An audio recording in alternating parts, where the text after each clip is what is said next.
एक सर्वे के अनुसार इंडिया में मिसकैरेज यानी कि गर्भपात का रेट 32% है और इसमें से 80% मिसकैरेज अर्ली प्रेगनेंसी यानी कि फर्स्ट ट्राइमेस्टर में ही हो जाते हैं। इसलिए हर गर्भवती महिला को मिसकैरेज के बारे में जानना चाहिए, क्योंकि मिसकैरेज के सिम्टम्स को देखते ही यदि इसका इलाज किया जाए तो मिसकैरेज को रोका जा सकता है। तो आज हम इसके साइन, कॉजेस और प्रिवेंशन के बारे में बात करेंगे।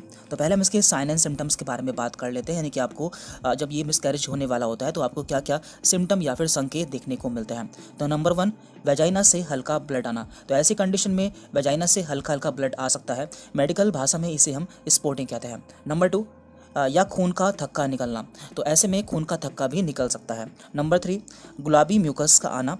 इन तीनों केसेस में जितना जल्दी हो सके आपको डॉक्टर से मिलना चाहिए और गर्भवती महिला को ऐसी कंडीशन में आराम करना चाहिए।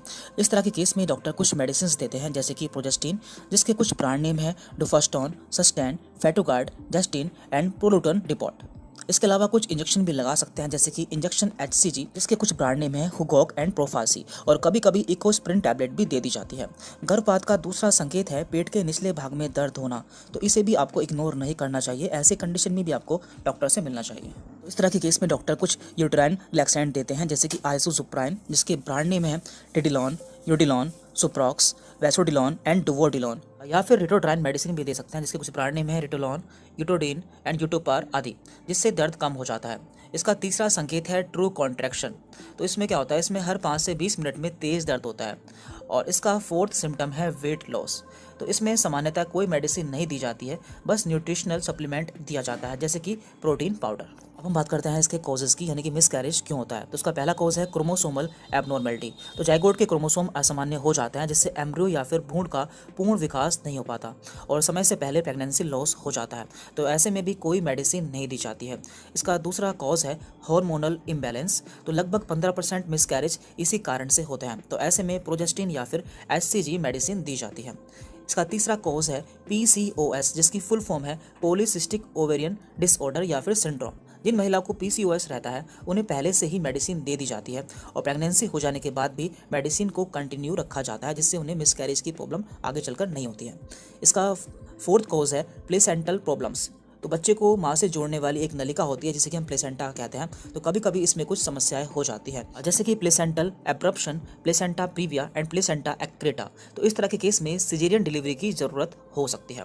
इसका फिफ्थ कॉज है इनकॉम्पिटेंट सर्विक्स, यानी कि कमजोर गर्भाशय। कमजोर सर्विक्स शिशु के वजन को सह नहीं पाता है और एबॉर्शन होने का चांसेस बढ़ जाता है।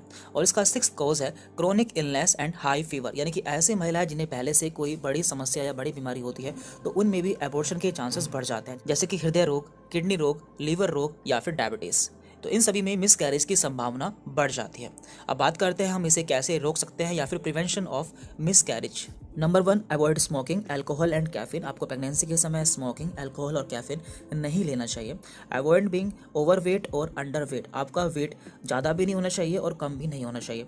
Do not take medicine like pain killers, retinoids, methotrexate, misoprostol और एंटी डिप्रेसेंट्स। तो आपको ये सभी दवाएं नहीं लेनी चाहिए। Save yourself from infections and malnutrition. आपको खुद को इन्फेक्शन से बचाना चाहिए और अब खुद में न्यूट्रिशन की कमी नहीं होने देना चाहिए। एंड लास्ट है, do not take semi ripe और ग्रीन पपाया। आपको हरा पपीता नहीं खाना चाहिए, क्योंकि इसमें ऐसी प्रॉपर्टी पाई जाती है जो कि यूट्राइन कॉन्ट्रैक्शन को इंक्रीज कर देती है और उससे एबॉर्शन के चांसेस बढ़ जाते हैं।